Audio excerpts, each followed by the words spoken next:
Future Shock by Alvin Toffler, published in 1970. Part 1, The Death of Permanence. Chapter 1, The 800th Lifetime. In the 3 short decades between now and the 21st century, millions of ordinary, psychologically normal people will face an abrupt collision with the future. Citizens of the world's richest and most technically advanced nations, many of them, will find it increasingly painful to keep up with the incessant demand for change that characterises our time. For them, the future will have arrived too soon.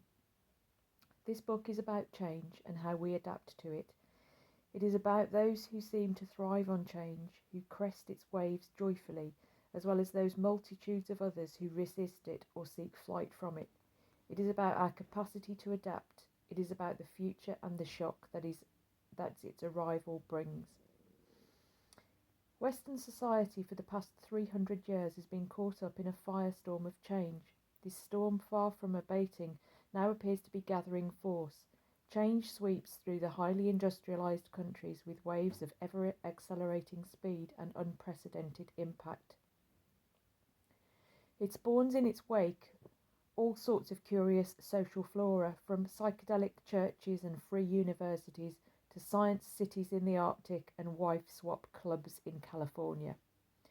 It breeds odd personalities too. Children who at 12 are no longer childlike, adults who at 50 are children of 12.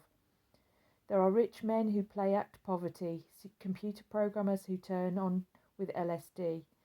There are anarchists who, beneath their dirty denim shirts, are outrageous conformists, and conformists who, beneath their button-down collars, are outrageous anarchists. There are married priests and atheist ministers and Jewish Zen Buddhists. We have pop and op and art cinétique. There are playboy clubs and homosexual movie theatres, amphetamines and tranquilizers, anger, affluence and oblivion, much oblivion. Is there some way to explain so strange a scene without recourse to the jargon of psychoanalysis or the murky clichés of existentialism? A strange new society is apparently erupting in our midst. Is there a way to understand it, to shape its development? How can we come to terms with it? Much that now strikes us as incomprehensible would be far less so if we took a fresh look at the racing rate of change that makes reality seems sometimes like a kaleidoscope run wild.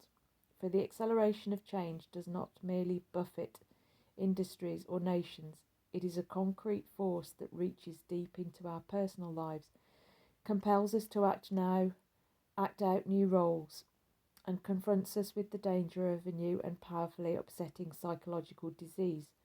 This new disease can be called future shock, and the knowledge of its sources and symptoms helps explain many things that otherwise defy rational analysis. The unprepared visitor. The parallel term culture shock has already begun to creep into the popular vocabulary. Culture shock is the effect that immersion in a strange culture has on the unprepared visitor. Peace Corps volunteers suffer from it in Borneo or Brazil. Marco Polo probably suffered from it in Cathay.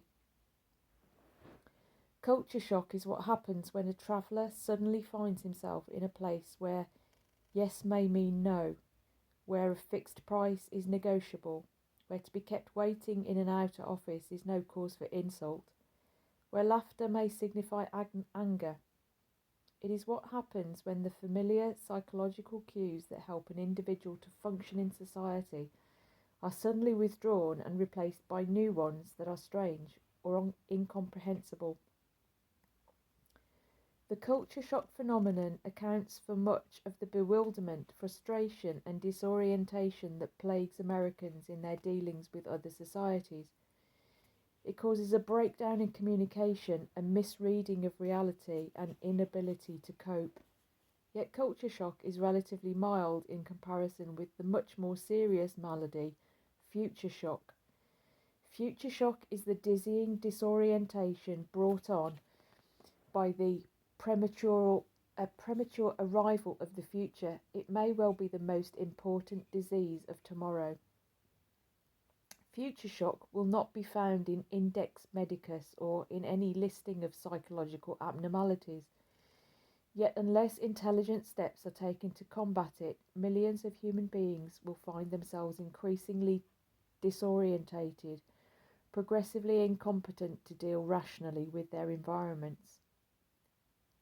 The malaise, mass neurosis, irrationality, and free floating violence already apparent in contemporary life are merely a foretaste of what may lie ahead unless we come to understand and treat this disease. Future shock is a time phenomenon, a product of the greatly accelerated rate of change in society. It arises from the superimposition of a new culture on an old one. It is culture shock in one's own society, but its impact is far worse. For most Peace Corps people, in fact most travellers, have the comforting knowledge that the culture they left behind will be there to return to. The victim of future shock does not. Take an individual out of his own culture and set him down suddenly in an environment sharply different from his own, with a different set of cues to react to, different conceptions of time, space, work, love, religion, sex, and everything else. Then cut him off from any hope of retreat to a more familiar social landscape, and the dislocation he suffers is doubly severe. Moreover, if this new culture is itself, in contrast, turmoil, and if worse yet, its values are incessantly changing, the sense of disorientation will be still further intensified. Given few clues as to what kind of behaviour is rational under the radically new circumstances, the victim may well become a hazard to himself and others.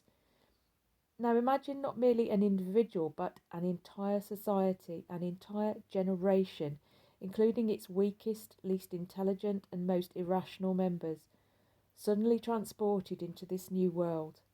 The result is mass disorientation, future shock on a grand scale. This is the prospect that humanity now faces. Change is avalanching upon our heads, and most people are grotesquely unprepared to cope with it.